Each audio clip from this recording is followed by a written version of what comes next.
तो hello students, आप सभी का स्वागत है हमारे एक न्यू वीडियो में। तो आज हम देखने वाले हैं क्लास 10th का सोशल साइंस का मोस्ट इंपॉर्टेंट ऑब्जेक्टिव क्वेश्चंस, जो कि आपके एग्जाम के ओवरव्यू से बहुत ही ज़्यादा इंपॉर्टेंट है। यहाँ पे जितने भी सारे क्वेश्चंस है सारे बहुत बार एग्जाम में पूछे गए हैं और ये बहुत के बहुत ज़्यादा इंपॉर्टेंट है। तो गाइस आप वीडियो को थोड़ा सा भी स्किप मत करिएगा और अच्छे से देखिए, क्योंकि यहाँ पे हर एक क्वेश्चन बहुत इंपॉर्टेंट है। ठीक है, तो फटाफट हम देखते हैं क्वेश्चन के हमारे क्या। पहला क्वेश्चन हमारे कि फ्रांस की क्रांति कब हुई थी। फ्रांस की क्रांति कब हुई थी? तो 1789 ईस्वी में फ्रांस की क्रांति हुई थी।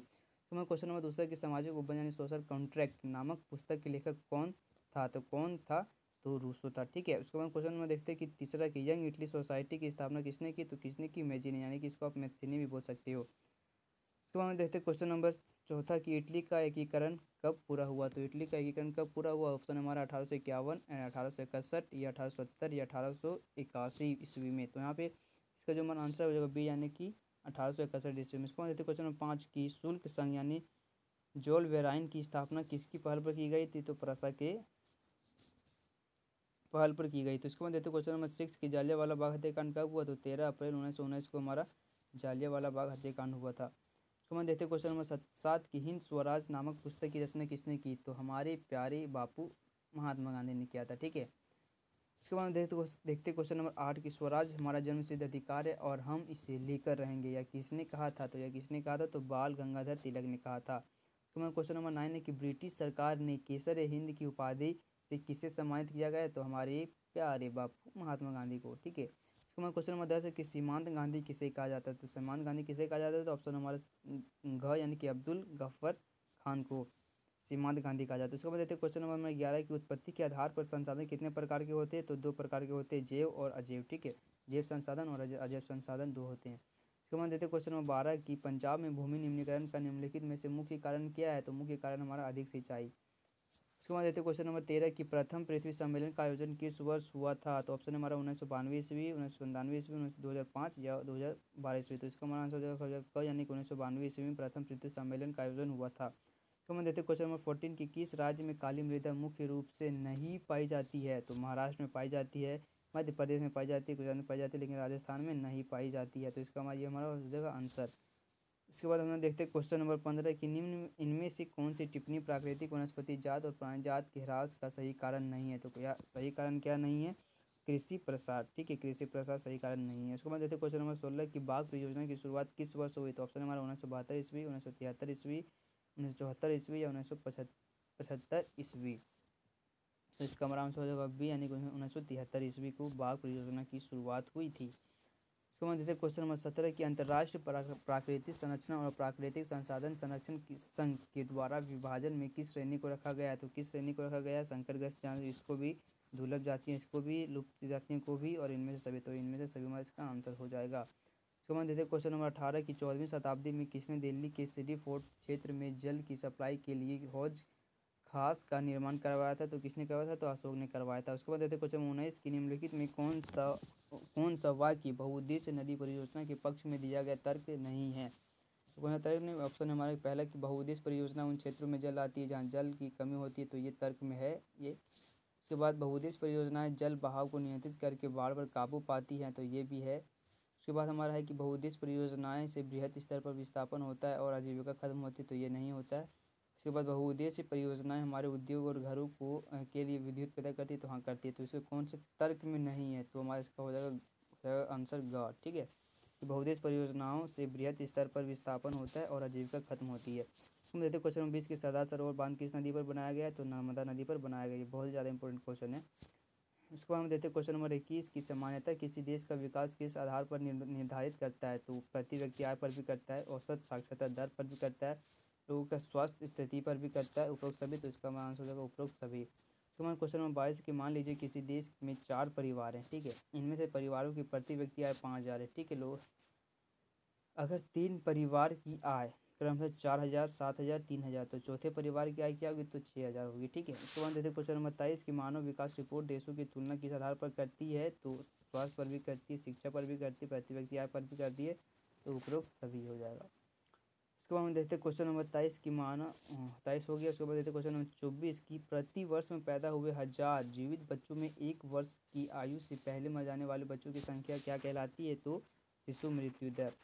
तो क्वेश्चन नंबर 25 है कि वनोत्पाद संग्रह करना किस क्षेत्र की गतिविधि है? तो प्राथमिक के। उसके बाद क्वेश्चन नंबर 26 है हमारा कि वे क्षेत्र जो सरकार द्वारा पंजीकृत होते हैं उन्हें सरकारी नियमों और विनियमों का अनुपालन करना होता कहलाते हैं।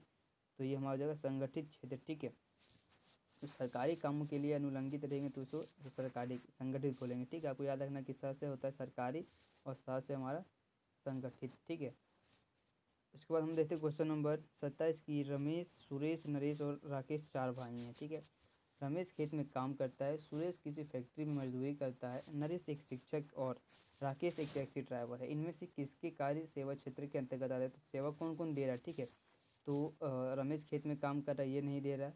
सुरेश फैक्ट्री में मजदूरी करता है, तो ये भी नहीं दे रहा है। लेकिन नरेश एक शिक्षक है। ठीक है, शिक्षक यानी कि वो बच्चों को पढ़ा रहा है, तो क्या कर रहा है? एक प्रकार से सेवा कर रहा है, तो ये हो जाएगा एक नरेश कर रहा है। और राकेश एक टैक्सी ड्राइवर, तो टैक्सी ड्राइवर ये भी क्या है? एक सेवा है, सेवा काम है। तो ये हमारा हो जाएगा नरेश और राकेश, ये हमारा इसका आंसर हो जाएगा ग। ठीक है, तो देते क्वेश्चन 28 की रोहन एक अकुशल बेरोजगार युवक है। वह रोजगार की गारंटी देने वाले सरकारी योजना मनरेगा के तहत अपना पंजीकृत करवाता है। रोहन को वर्ष में कितने दिनों की रोजगार की गारंटी मिलेगी? तो 100 दिनों की रोजगार की गारंटी मिलेगी। अगर वो 100 दिनों की नहीं दे पाता है सरकार, ठीक है, उसे रोजगार, तो वो उसे रोजगार भत्ता भी देगी। उसके बाद हम देखते हैं क्वेश्चन नंबर 29 की एक खेत में लक्ष्मण और उसके परिवार 4 व्यक्ति काम करते हैं, जिसमें सालाना 20 क्विंटल गेहूं का उत्पादन होता है। लक्ष्मण के चचेरे भाई करण ने एक वर्ष तक लक्ष्मण और उसके परिवार के साथ मिलकर कार्य किया, परंतु उसे वर्ष कुल उत्पादन में कोई वृद्धि नहीं हुई। इस कारण की परिस्थिति में किस श्रेणी में रखा जाएगा? तो ये रखा रहेगा हमारा मौसम बेरोजगारी, क्योंकि मौसम के कारण सही से फसल नहीं हो पाया और कम हो गया। ठीक है, वृद्धि नहीं हुआ फसल का। उसके बाद देखते क्वेश्चन नंबर 30 हमारे की अर्थव्यवस्था में प्रत्येक क्षेत्र के अंतिम उत्पाद की गणना क्यों की जाती है? क्योंकि दोहरी गणना की समस्या से बचने के लिए। उसके बाद हम लोग देखते हैं क्वेश्चन नंबर 31 की सत्ता की साझेदारी के संबंध में निम्न में कौन सा कथन असत्य है? तो कौन सा कथन असत्य है कि यह अस्थिरता एवं आपसी फूट को बढ़ाती है? ये हमारा कथन असत्य है, तो हमारा इसका आंसर हो जाएगा ग। उसके बाद देते हैं क्वेश्चन नंबर 32 की निम्न में कौन बेल्जियम की एक भाषाई समूह नहीं है? तो कौन समूह नहीं है? तो स्पेनिश। उसके बाद देते हैं क्वेश्चन नंबर 33 की स्वतंत्र राष्ट्र बनने के बाद श्रीलंका में किसे राजभाषा घोषित किया गया? तो किसे राजभाषा किया गया? तो सिंहली को। अब हम लोग देखते हैं क्वेश्चन नंबर 34 की श्रीलंका स्वतंत्र राष्ट्र कब बना? तो कब बना? 1948 में। ठीक, भारत आज़ाद हुआ 1947 में, और जब श्रीलंका आज़ाद हुआ 1948 में। आपको ये याद रखना है। उसके बाद देखते क्वेश्चन नंबर 35 की निम्न में कौन संघवाद की एक विशेषता नहीं है? तो संघवाद की कौन एक विशेषता नहीं है? ऑप्शन नंबर ये सरकार 2 या अधिक स्तरों वाली होती है। हाँ, होती है। अलग अलग स्तर की सरकार एक ही नागरिक समूह पर शासन करती है। विभिन्न स्तरों की सरकारें के अधिकार क्षेत्र संविधान के स्पष्ट रूप में वर्णित नहीं होते हैं। यह अदालत और संविधान विभिन्न स्तरों की सरकारों के अधिकारों की व्याख्या करने का अधिकार है। तो 35 का हमारा हो जाएगा आंसर सी, यानी कि विभिन्न स्तरों की सरकारों के अधिकार क्षेत्र संविधान में स्पष्ट रूप से वर्णित नहीं होते हैं। समझ लेते क्वेश्चन नंबर 36 की निम्न में कौन भारत की अनुसूचित भाषा के रूप में शामिल नहीं है? तो कौन शामिल नहीं है? तो अरबी शामिल नहीं है अनुसूचित रूप में। ठीक है, उसके बाद हमारा क्वेश्चन नंबर 37 है कि निम्न में कौन सुमेलित नहीं है? तो कौन सुमेलित नहीं है? हमारा राज्य सरकार राज्य सूची सुमेलित है, केंद्र सरकार संघीय सूची सुमेलित है, केंद्र और राज्य सरकार समर्थित सूची, ये भी हमारा है। उसके बाद स्थानीय सरकार और अवशिष्ट सरकार, ये हमारा सुमेलित नहीं है, तो इसका हमारा आंसर हो जाएगा घ। तो देते क्वेश्चन नंबर 38 के बाद में विकेंद्रीकरण के संबंध में कौन सत्य है? तो कौन सत्य है कि हाँ अब स्थानीय स्वशासन, तो हम लोग 38 का जो आंसर हो जाएगा बी हो जाएगा, क्योंकि वास्तविक विकेंद्रीकरण की दिशा में एक बड़ा कदम 1992 में उठाया गया, यह हमारा सत्य है। ठीक है, उसके संबंध में भारत विकेंद्रीकरण के संबंध में यह हमारा सत्य है। उसको मैं देते हैं क्वेश्चन नंबर 39 की निम्न में कौन सुमेलित नहीं है? तो निम्न में कौन सुमेलित नहीं है? उस ऑप्शन हमारा इसका हमारा जो आंसर हो जाएगा घ, यानी कि दबाव समूह राजनीतिक में सीधे भाग लेते, तो ये हमारा सुमेलित नहीं है। उसके बाद देखते हैं क्वेश्चन नंबर लास्ट है 14 की निम्न में कौन सुमेलित नहीं है? तो कौन सुमेलित नहीं है? तो नर्मदा बचाओ आंदोलन एक मुद्दे पर आधारित आंदोलन, ये भी आंदोलन खाद्य विक्रेता का संघ दबाव समूह, तो ये हमारा सुमेलित नहीं है।